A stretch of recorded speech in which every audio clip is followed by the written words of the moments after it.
Hello, everyone, and welcome to the last session. And I guess it's been amazing how fast the last 10 weeks have gone. So, again, what I would like to do today is stress a couple of things. We are going to do a course wrap up. I know that some of you have already responded to my email about a one on one call. Again, the one-on-one is not mandatory. That is in case you want to ask me specific questions where you say, hey, you know what, I would also like some more answers. How would I apply some of the things that we talked about within your own organization? You want to pick my brains on something. Again, this is something that we could definitely do. I know that most of you are busy between now and the end of the month, so my offer still stands that this can be at any point in time in the near future, but even later on as well. But the more it is, the closer it is to the near future, the easier it is for me to remember the concept and the context as well. But again, if you choose not to do it, that is fine as well. So what I'm going to try and do today is try to take you through all the things that we've discussed in this class. And more importantly, I also want to tie it down into some of the assignments that you have done as well. And that's pretty much what I'm going to do. And as usual, I'm presenting my slide. I've just posted this presentation on your page, on your announcements page. And on the announcements page, I've also posted a very nice talk that I had this morning with the chief marketing officer of a company called VanillaSoft that makes sales engagement platforms. It was excellent. It was actually very fascinating talking to him about the role of marketing in a sales organization and how it can also lead to better customer experience as well. So again, this is just in case you're interested. I'll be posting a couple of other interviews I've had. But again, all of this, you should see it from the viewpoint of content that might be directly connected to the CRM, or more if you're curious, and that's something that I'm just posting there as well. So what I'm going to discuss today is all the things that we went through in this class, and then hopefully it will jog your memory and to see where and why we discussed most concepts. So we began the class a long time ago, galaxy far, far away, by talking about what is CRM. And we started talking about the fact that CRM is an approach to how an organization manages its relationship with its customers. And of course, there is a technology component to it as well. There is a part that can be automated. So essentially, when you took a look at marketing automation, sales enablement, customer success, a lot of it has got to do with also the strategy behind it, but also how technology is helping automate certain processes. But all of the three technologies that you specifically focused on were specifically looking at how can I have a better relationship with my customers as well. So there is a technology component to it as well. But of course, the idea is that using all this is we need to make sure that the sales organization that is presenting its content to its customers, the marketing which is reaching out to its customers and making promises and building brands, customer service wherever and whenever the customer has issues, how do you try to take care of the customers, and how do I provide technical support? So if you take a look at customer service technical support, this is normally what we would put it in the domain of services. Marketing is a separate silo and sales is a separate silo. Now, in most organizations, these should not be silos, but unfortunately, that's how they work. Right? So we talked about how CRM is, again, the main idea is if you go beyond the idea that it's just a technology, it is how do I take care of my customers by making sure that I have my clear strategy about what I want to do with my customers. It all begins with your strategy, which is then, of course, the salespeople, when they go to try and get the customers, they need to make sure that they are making the right kind of promises to the customers, so that once you make the sale, then we need to make sure that when the customer is implementing the solution, you're providing them with the right kind of support. Typically, you did an assignment on customer success. Your customer success could actually play a very big role here. When I had this slide deck, we had not talked about the concept of customer success, or the concept of customer success was still relatively new to us. Then, of course, you have the service and your technical support that's got to do with if the customer has an issue, then how can we try and help them? The key difference between customer success and customer service is customer success is a much more proactive way by which an organization tries to work with its customers after a sales is made, so that the customer can implement that solution and get the benefits of buying of using that solution that was sold to them. And then of course, when there are problems, you can have service people. And the key thing is that all of them might have different touch points, but the key is that you're having different touch points, you're talking to different people. But if you do not have a one clear view of the customers, you will also have things that are lost through the cracks. Then of course, how do I make sure that we have order fulfillment, so that if the customer has orders, how do we try and make sure that whenever the customer wants to do repeat orders, how can we help them with it? And of course, part of all this, and that's something that you'll see, is that in everything that we do right now is that we need to analyze what are the things that we do with our customers, and that will then go into how it feeds into our marketing, saying for the next time frame, how are we going to try and look at coming up with content that will drive our strategy forward. And again, it's back into sales as well, right? And so, as I said earlier, so essentially we talked about the three components of CRM, especially if you want to take a look at it. So one part of it from a technology viewpoint, of course, is to try and look at Salesforce automation. And it's also about marketing automation. And of course, increasingly about customer service and call center management. We did not talk about call center management a lot, but again, it's about customer service. We spent a lot of time on customer service as well, right? But then we started taking a look at saying, you know what, if we are looking at CRM, we should understand that CRM is just not about technology. And to stress that point, we discussed this article, Avoid the Four Perils of CRM. And here we talked about what they talk about in saying that if you want to make sure that your ability to manage your relationship with your customers is giving you the right kind of results, you need to make sure that you should have the right strategy. You should have a customer-centric strategy. You should exactly know, why are we doing all this, and what is it going to be for us, and what does it mean for us as an organization if we want to do everything in order to help our customers. Now, if that is the case, if I have a very clear customer-centric strategy, then I need to understand that it might mean that I might need my employees to change the way they normally work from a more inside-out organization to more of an outside-in, where we take into account what the customers want and try to fulfill it. But this would call for change management. And here I want to jog your memory. The two key things you have to remember when you want employees to change is you need to make sure that you communicate to them what is in it for them. What are they going to benefit from if they do this and change? The second thing is, how much effort do they have to put in to make this change? If you get these two things right, chances are that you will not necessarily have as much of a resistance to change. But if you forget about this, any kind of changes where we say we are going to become more customer centric, and the main purpose of customer centricity is to make sure that we fulfill the needs of our customers so that the customers keep coming back to us and we have a good relationship with the customer. So if you forget to do change management, the customers are likely to feel that their needs are not being met because the employees are not putting in the effort necessary for them to take care of the customers. Now, the other thing which this article talked about is how understanding that if you do not focus on the first 2 points and you rely on technology to help you with everything, then you will see that you're not likely to be successful.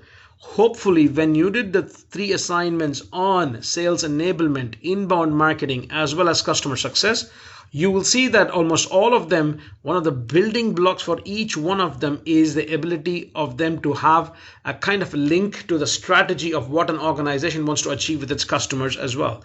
If you take a look at inbound marketing, the question is, what kind of customer should I reach out to? What kind of content should I be bringing? That is in my inbound marketing, so that I generate the right kind of leads. If you take a look at sales enablement is how do I make sure that I use the right kind of technology? But the main idea is that how can I help my salespeople make the right promises to the customers so that when the customers are making a decision, it's easy for them to see what benefits they're likely to get. And during the sales enablement process, you're also setting the expectations of the customers.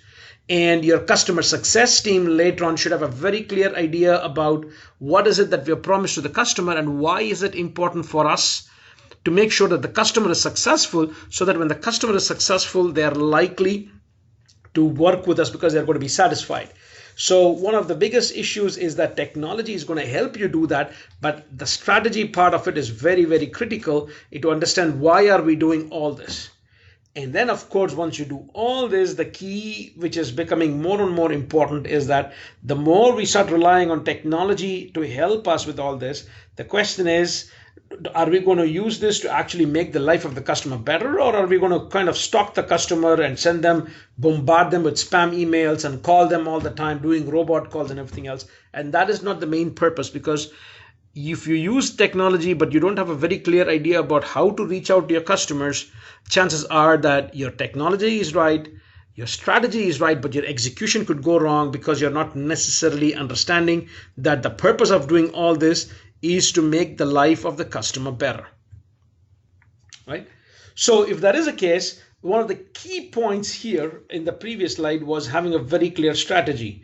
So we then started talking about what are the different kinds of strategy. And here, this is something that I did not necessarily share with you, but this is something from a very nice book called Reorganize for Resilience. Essentially what they do in this book is they talk about how organizations, you see victims and survivors. So what they did was, over the last 3 recessions, they took a look at all the publicly listed firms, and they said, of all the publicly listed firms, when you had a recession, what happened to many of these firms? And what they found out, that was close to 40% of many firms that were not necessarily customer centric actually ended up going bankrupt, and only 60% survived. But of the 60% survived, 55% of them focused on trying to do cost cutting, but only 5% of them actually even thrived during a recession. But those were those organizations who, irrespective of their core strategy, but put a focus on customer centricity. And that is the whole focus of this book. By the way, this book, Reorganize for Resilience, the author of this book is this very author who wrote the book, who wrote the article Silo Busting, which was one of the things which I'd asked you to read as well. So if I want to have a very clear strategy, I need to make sure that I need to have much more of an outside-in mindset, because if my strategy is to make sure, if my CRM strategy is to make sure that I want to take care of my customers, then I need to be thinking not in terms of what my capabilities are, but more in line with what are the requirements of the customers, and then how do I then translate it into what I will be doing from my side to help the customers. So essentially, an outside-in mindset is where you try to talk about creating maximum value for the customers, but you also try to make sure that you use your tools and your internal capabilities efficiently, so that when you have effectiveness, where we talked about revenue growth, and you keep your costs under control, then revenue minus cost would mean that your profitability is likely to go up. And a huge part of that goes into managing your customers successfully, right? But if I want to talk about outside-in mindset, does it mean that I should give up on things like I want to be an innovator? Or, you know what, if I want to start focusing on trying to cut costs, can I focus on operational excellence without necessarily focusing on the customer? Or can I be customer intimate? Now, the customer intimacy, when you read it, it's very obvious that customer intimacy and customer centricity are more or less connected.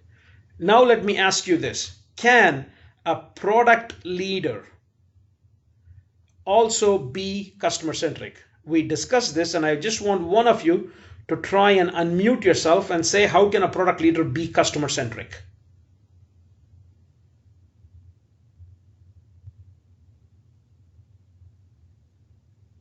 Anyone?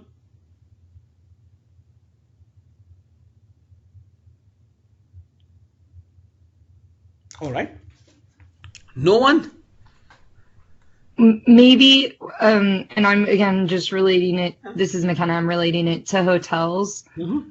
If we're like, because we're at a luxury level, if we're trying to be the leader of our product, which are, you know, hotel stays, but more so experiences, our industry is very easy because it's all about the customer experience. Yeah. So I guess that's a bit of a cop-out. I apologize. But No, that's not a cop-out.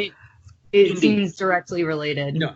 Now, I want you to think, see, if you go back, and that's what is very, very critical, because customer centricity is a strategy, but it is a strategy within the overarching, your firm level strategy. So if you say you want to be a leader, you have two options. You can be one where you are extremely luxurious, you're customer intimate, you'll do everything to help your customers, but you may not be doing innovation, right? You may not be doing innovative stuff there, but you're doing all the good things.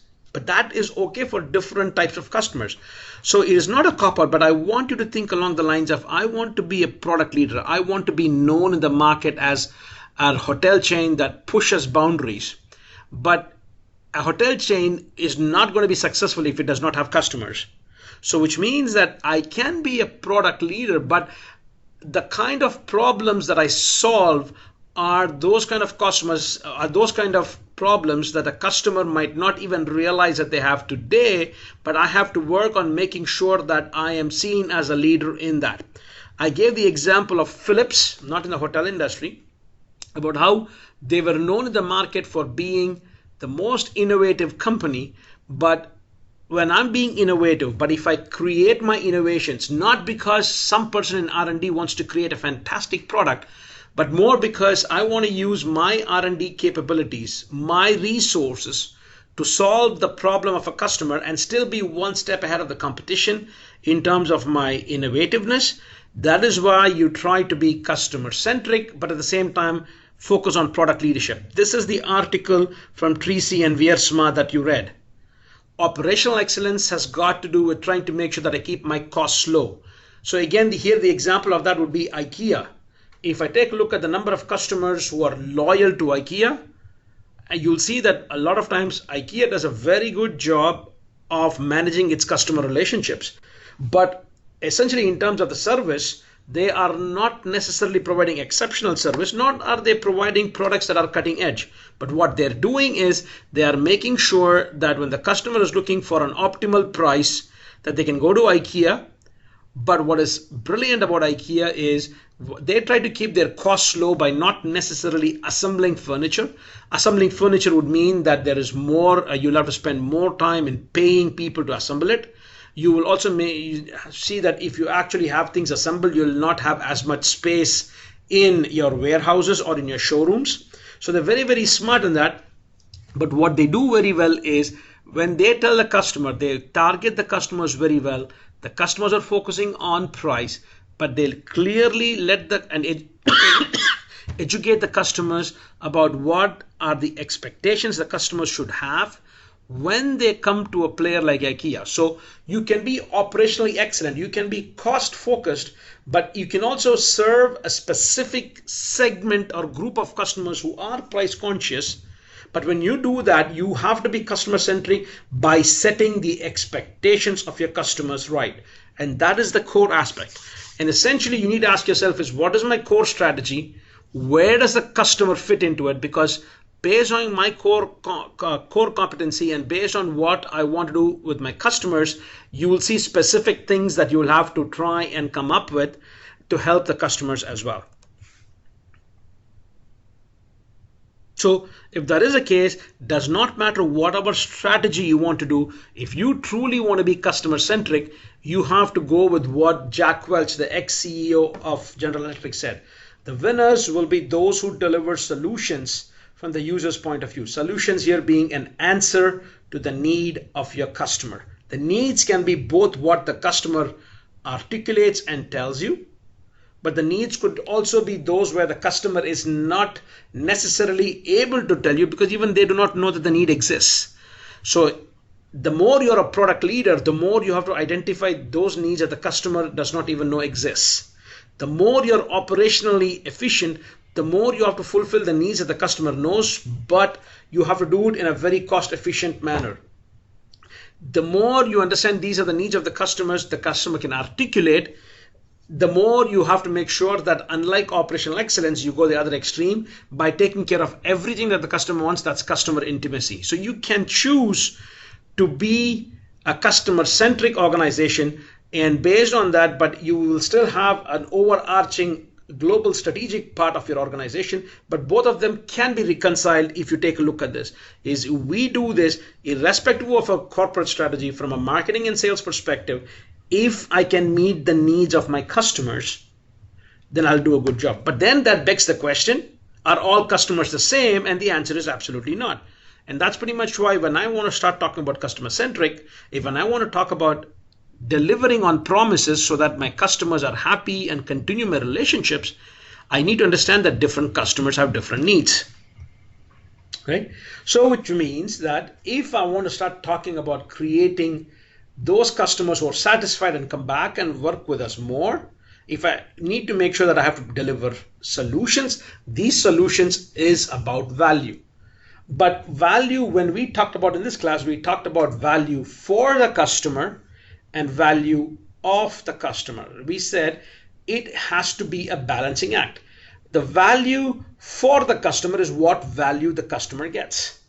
Right? This is what the customer is going to get. But when you create value for the customer, you need to make sure that you're also creating value for yourself. Again, the link is if the customer gets the value, they are more likely to be satisfied, they are more likely to be loyal, and the more loyal they are, the more likely they are to buy from you, and the less expensive it is to hold on to existing customers.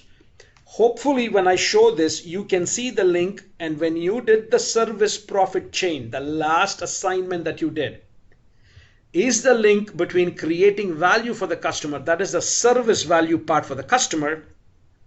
And if you do it well, you will notice that when you looked and when you read the article putting the service profit chain to work, on the right hand side of a figure, they talked about revenue growth and profitability. That is what happens when you create value for the customer. You are actually going to have a customer who rewards you by working with you more, by giving you more business, and at the same time reducing your cost to serve the customer. Right? And so here we started talking about the whole aspect of the value equation. When I talk about value for the customer, it is value is benefits over price. Right? Now, can one of you unmute and say what is the link between the needs and benefits? How are needs of the customers linked to the benefits that they want? Anyone? Yeah. The needs drive the benefits, right? Indeed. Like you can't, there's no way to determine what the benefit will be or to scale that out to the customer without understanding the direct need. Now, what connects the needs and the benefits to you then? So let's say you are the solution provider. So the customer has needs, the customer is looking for benefits. Where do you fit in? Well, like you're the I guess kind of the N1 providing up the tools, right? So you're giving that absolutely the final product, or I mean, in this sense, I guess it's kind of the value that they experience from it, but it's that end product and that delivering you're putting forward. So it is remember we talked about the features, right? So the needs of the customers, when you combine them with the features of your offering, they become benefits, correct? So think about it. When the need of a customer is, I need to put a photograph of my kids on the wall, for example, right? What is the benefit? Every time I see them, I realize why I'm working so hard, the experience that I have. But in order for me to do that, what do I need? I need a drill, correct? Yes or no? Yep. So then I turn to a drill manufacturer to try and see if they can help me put that hole on the wall so that I can put the picture of my kids. Or of course I could also use it to try and make sure that I go to 3M and get a post-it note, right? So what you need to understand is that where you fit in is that from the viewpoint of a supplier, I need to understand the needs of the customer. I need to know what is the experience or the benefit that the customer wants to have. And now I should ask myself, how am I going to make it happen for the customer? Am I going to use my products? Or if you take a look at Amazon, does Amazon have its own products? Absolutely not. It's how they provide the service of bringing the products to you. Or it could be my service. Remember we talked about your benefits could be because of my product, because of my service, or because of my brand.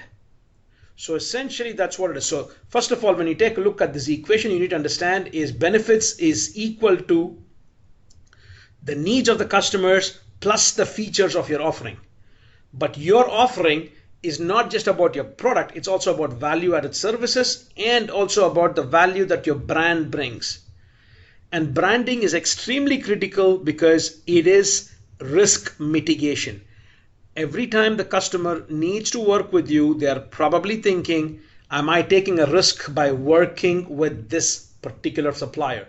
So brand is risk mitigation. So again, value is benefits over price, where at the end of the day, you need to understand a couple of things. Benefits is actually the needs of the customer plus the features of your offering. And your offering is going to be a combination of my product, my value-added service, and my brand. We'll come to that in just a minute. Now, if you take a look at this equation, why is it critical for you to understand this? Is I need to understand what are the different perceptions of value my customers want. You could have some customers who would say, for me, value is low price. So if my value is low price, then I should ask myself, should I be giving them all the benefits that they should be getting if they're paying a higher price? But if they're not willing to pay the price, maybe I lower the benefits, which means I will reduce the offering that I provide to my customers. Because if I don't do that, it's very obvious that I'm going to end up in a situation like this, where if the customer is looking at value as benefits over price and they try to push you down on price with the idea of creating more value for them, if you're not careful and if you still deliver the same amount of benefits, even though the price goes down, what is happening is you are not capturing the value here. So again, this is the viewpoint of saying that when I am creating value for my customers, I should keep in mind, from my perspective, value of the customer. Is the customer paying the right price? This is your value capture. Am I capturing the value that I have delivered to the customer? I have spent a lot of effort and cost in trying to fulfill the need of the customer, and so in line with that, is the customer paying the right value, and am I capturing the right kind of value? So if you go back to the equation, value is benefits over price, anytime the customer pays the right price, then that is reflected in the value capture here. And anytime you deliver a benefit, it reflects. Anytime I have to deliver a benefit, it increases my cost to serve. So what we discussed here was that when I want to talk about delivering great value for the customer, I should also keep in mind that every value that I create for the customer, I should be able to capture value for myself. So we talked about the situation where the ideal situation would be a thing like this, where this is what I call the honeymoon. It does not last. So the way you'd interpret this is that your value capture is high. That is, the customer is paying a good price, but your cost to serve is low, which is great. So which means that you don't have to spend a lot of money and effort, and the customer is paying a very high price. Usually, but this is something that you cannot do much about, because at the end of the day, you're going to have a situation where if you are a monopoly, you can actually be in this situation. But if not, your customer is going to realize that they're not necessarily going to be happy, and they will feel that they're being taken for a ride. This usually occurs only when you're a monopoly, or if you have or protected by intellectual patents. Right? Now, if this is heaven, this is honeymoon, this is what I call heaven. Heaven is an ideal place to be, where you're capturing the right value, the customer is paying the right price, but you're also delivering the benefit in line with the value. This is where your value is benefits over price equation that I talked about is actually balanced, because the customer is paying the right price for the benefits that they get, and from your perspective, you are capturing the right value for the customer, even though your cost to serve the customer matches what the customer is paying.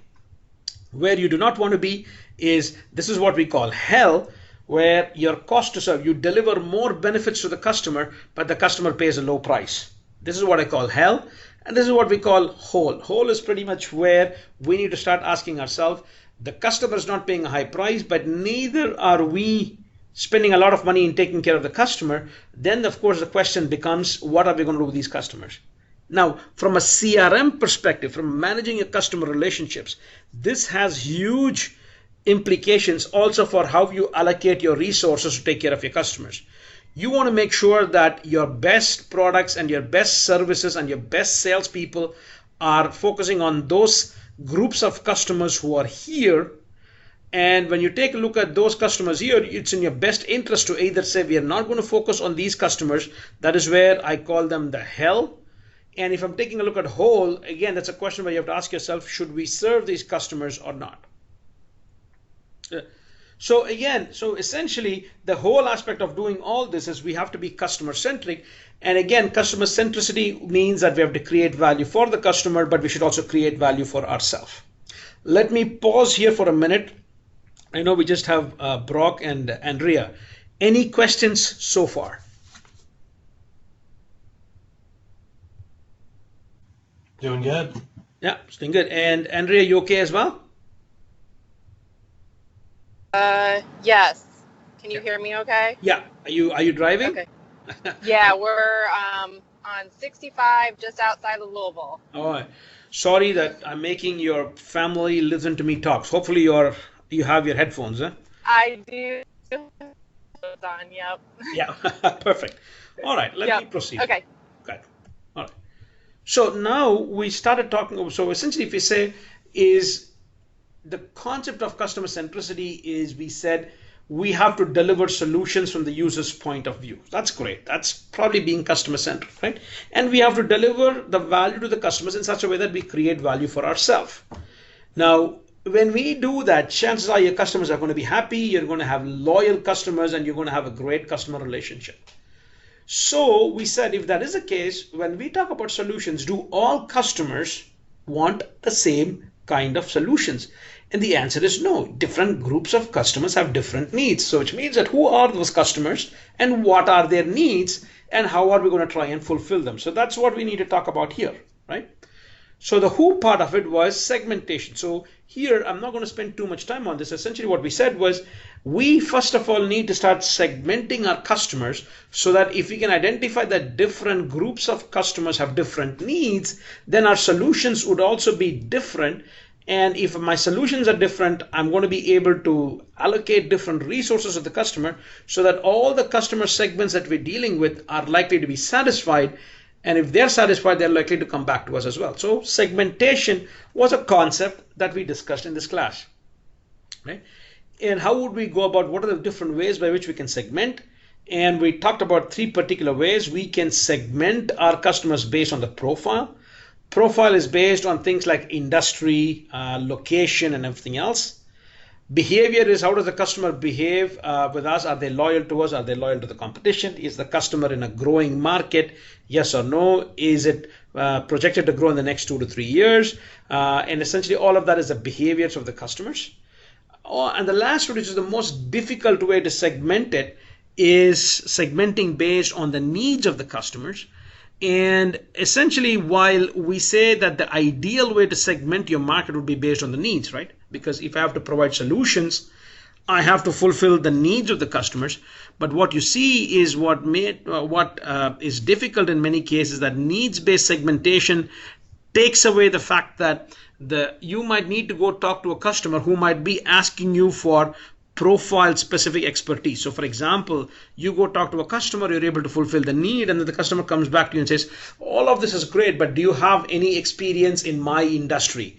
So your ability to fulfill the needs will also sometimes depend upon the profile of the customers. And what you'll also see sometimes is that you will have the right kind of solutions to fulfill the needs of the customers. You have the right expertise here, but if you don't understand whether the customer is loyal to you or loyal to the competition, you're not going to be successful. So while you have different ways by which you can segment your market, the ideal way to segment a market is have a little bit of each of the criteria to try and deal with this. And when we were discussing it earlier, we discussed about ways by which you can do that as well. And then of course, once I do the segmentation, the next thing is I should start targeting. The reason is I could identify multiple segments in my market, but if I want to do justice, if I have limitations in the amount of resources that I have, then I should make sure that I should be targeting the right customers. By the way, failure to target the right kind of customers would mean that if you target the wrong type of customers, you are going to be making wrong promises and you're going to be setting the wrong expectations.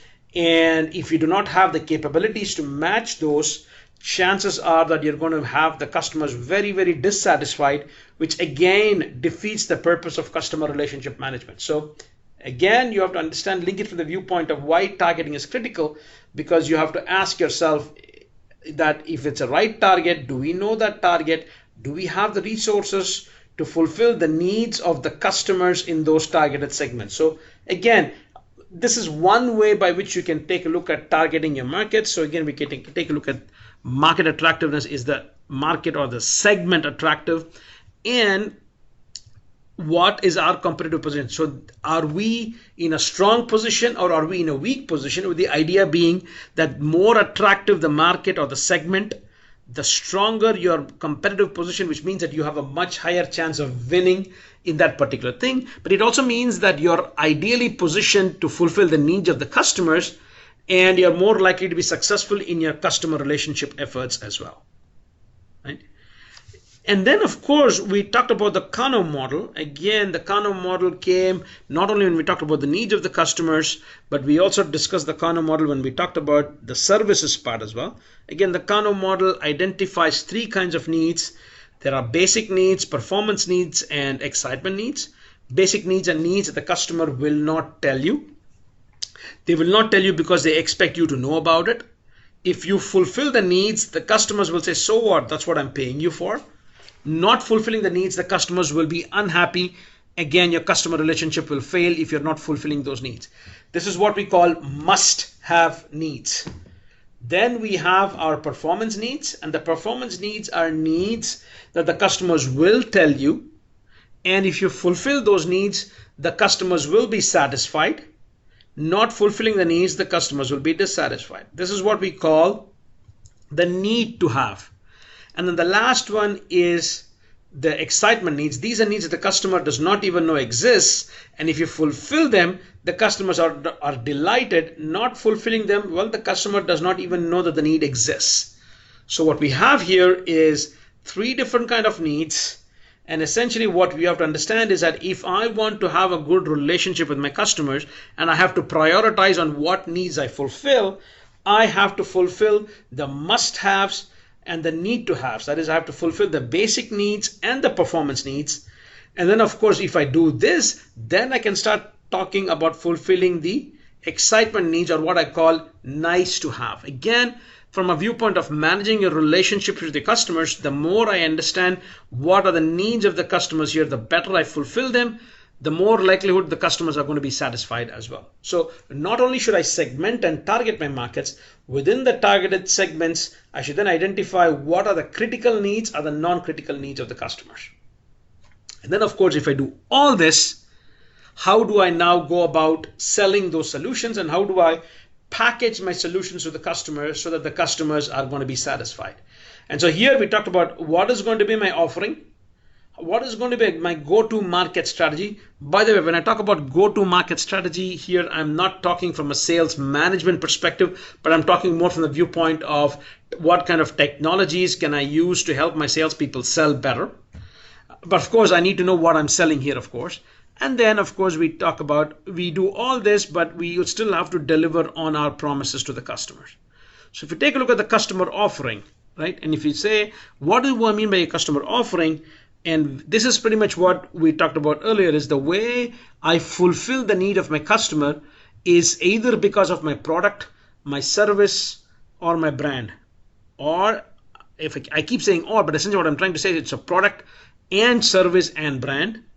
But what you'll see is that if my customer is not willing to pay for a service but wants a lower price, then I should be smart enough to reduce my level of service if the customer is not willing to pay for it as well. So my solution is I should know what is the customer interested in and fulfill that as well. When I talk about service, these are all the value added services we talked about. And again, what you need to understand is that every service that you have here on top of your product is only going to increase your cost to serve. If you're not able to manage your cost to serve, then essentially what's going to happen is that you're creating more value for your customers than actually what you're capturing as well. So you have to be very careful in saying, is the customer really wanting this value added services? And if they want it, and if I provide it, will the customer pay for it? And that's what you have to keep in mind as well. Right. So again, we spent quite some time on this concept of value, benefits over price, and we talked about the customer offering. We also talked about the value proposition there as well. But the next thing is the go-to market, and here is where I asked you, instead of me talking about it, I made you work on assignments where you looked at the concept of marketing automation, and we also talked about sales enablement. And essentially, when I have the one-on-ones with you, if need be, we'll also discuss a little bit more about specific aspects of that technology itself. But again, when you take a look at inbound marketing, how do I use technology and other ways to actually get the right kind of message across to the right kind of customer at the right time, at the right place as well, right? So here we talked about the demand waterfall. And in one of my recorded sessions where hopefully you got a chance to see it, this is pretty much where you can use your marketing automation to try and generate leads. But the key is that I use my marketing to generate inbound leads, which means that I am using my websites using search engine optimization. I could be using blogs, I could be using posts. I could also do outbound where I send out emails to Marketo and stuff like that. And the main purpose is that from a CRM perspective, understanding that when a customer goes to your website, when they take a look at all of this information, what is actually happening there is that they're actually forming their expectations about what you can provide to them. And a lot of times, if the expectations that is set up by your marketing process here does not match the sales conversation or the way you deliver your value, that becomes a big issue. So essentially what we're trying to say is that if I don't do a good job of understanding how my marketing communications in my inbound marketing scheme is not setting the right expectations during the sales enablement process where the salesperson is actually talking to a customer, if there is no alignment between, hey, the customer said, I got this email from you guys, I thought it was very interesting, I called you in, but the salesperson is saying something completely different from what was said, then you see that essentially there's going to be a mismatch. The same thing could happen where your marketing could align with your sales organization. Hopefully you read the article, Marketing and Sales Alignment, Ending the War Between Marketing and Sales. So if my marketing automation and my sales enablement tools are aligned so that you make the right kind of expectations, you could still fail in your customer success or in your customer delivery as well. So again, you're set up to fail in so many ways, but you need to make sure that your inbound marketing automation should lead to a good conversation in terms of sales enablement, which should then drive your customer success. So which brings us to the automatic part, which is sales enablement. And this is pretty much where the marketing automation from the previous step is used to create awareness and consideration, setting the expectations. But here is where you nail the expectation, where you tell the customer that you are the best person suited to fulfill the needs of the customer so that the customer decides to purchase from you.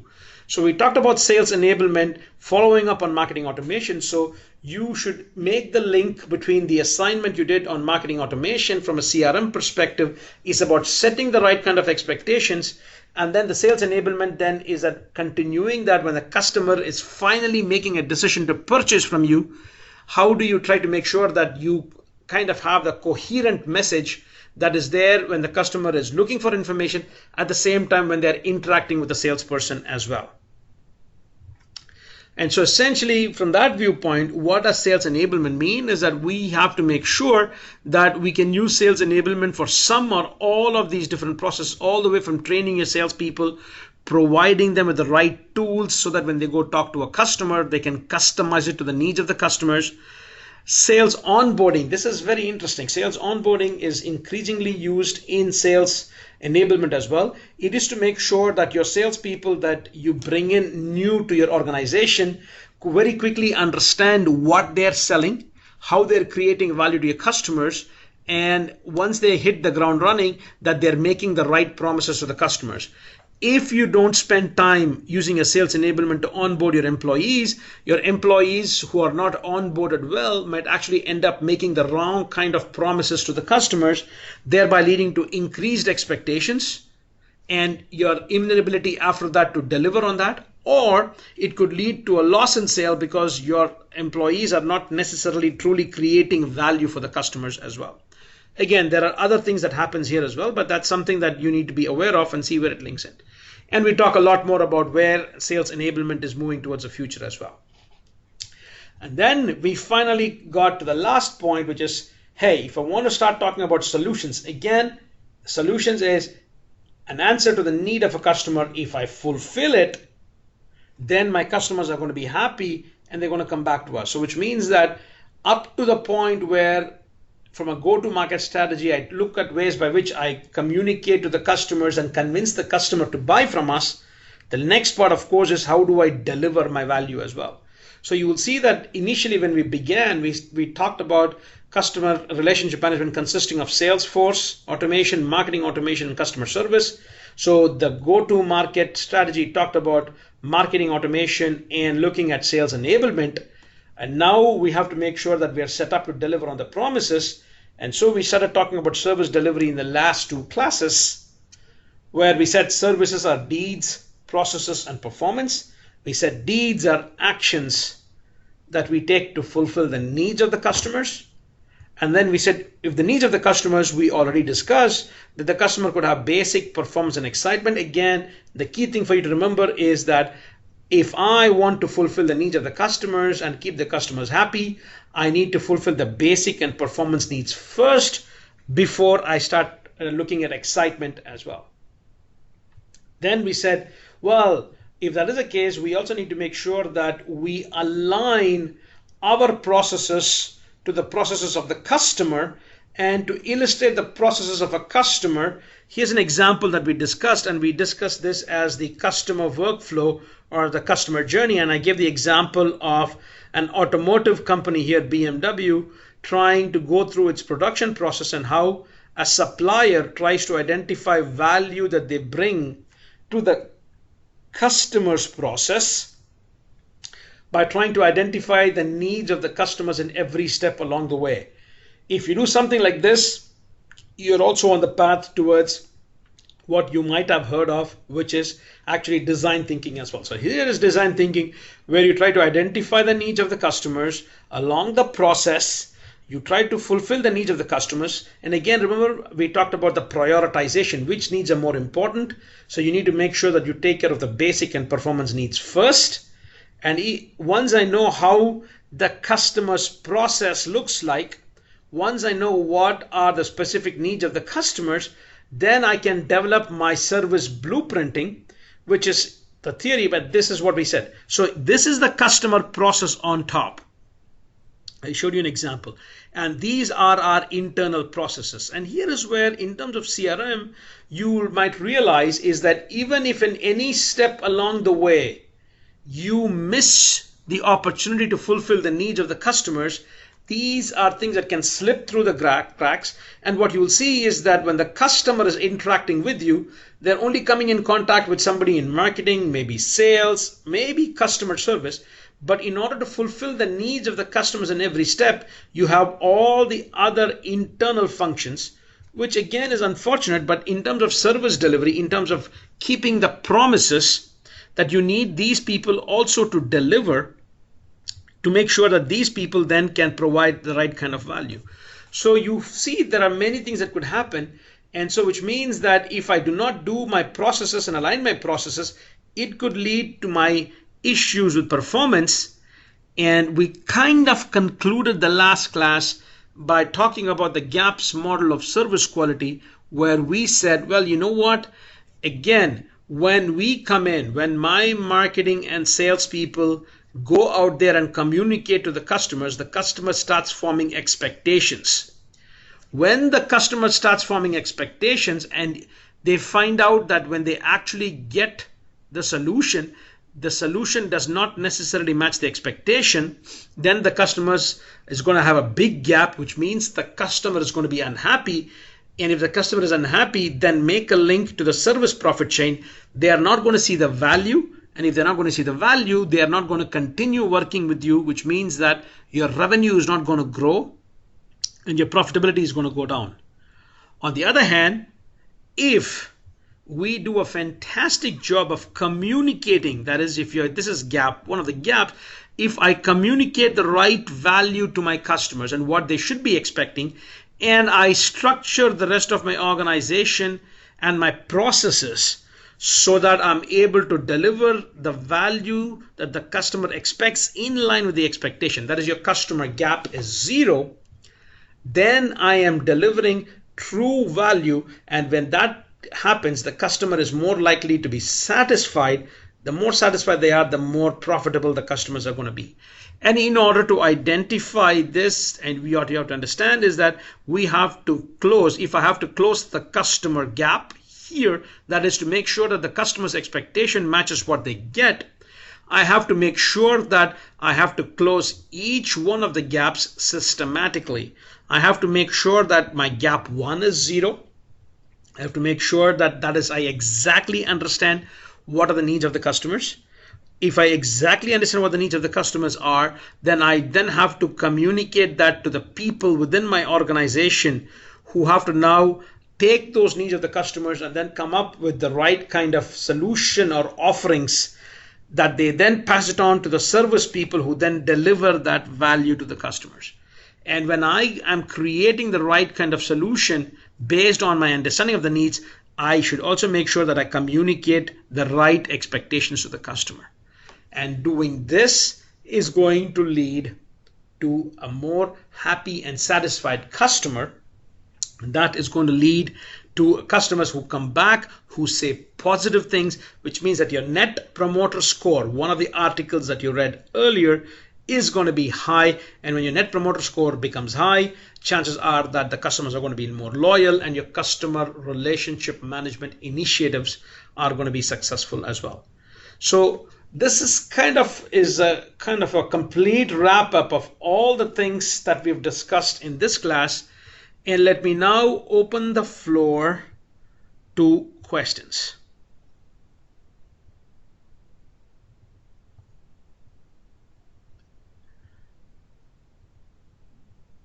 Brock, Andrea, I know that this is difficult, especially for Andrea, but if you have questions, now would be the time.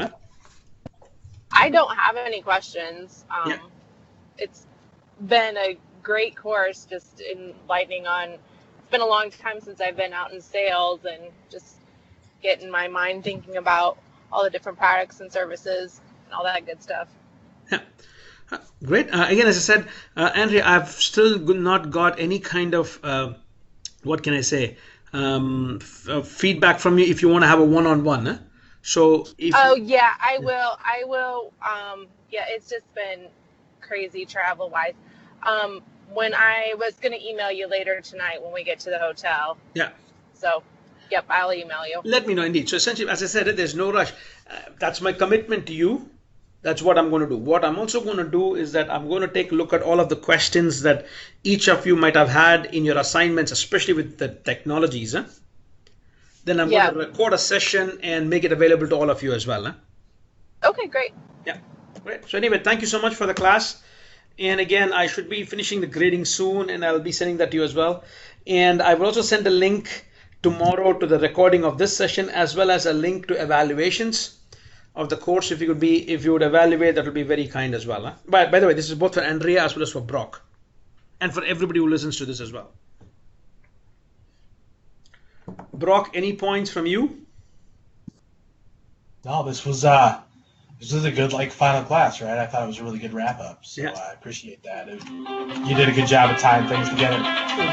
And anyway, so as I said again, Brock, you and I are going to be having a call soon, and then at that point in time, you can have any questions that you might have. That if you want to think about this a little bit more, any questions you have, I'll be more than glad to answer as well. Yeah, I was going to say I wish I had my notes in front of me, but I don't. So. As and when you have, again, we'll have plenty of time. Indeed. But if not, thank you all so much. It has been wonderful meeting all of you. So tomorrow when I send you the recording and everything else, I'll also send you a link to my YouTube channel where we have a lot of recorded messages and interviews that I have on all aspects of sales and marketing. You'll have access to it. And then I'll also give my work email address in case you need to contact me for anything as well. Huh? All right. Sounds good. Thank you. Thank you very much. Have a wonderful rest of the summer. And again, any questions, all you have to do is just ask. Huh? Great. Thanks. Have a good night. There you go. Good night. Bye. See ya. Bye-bye.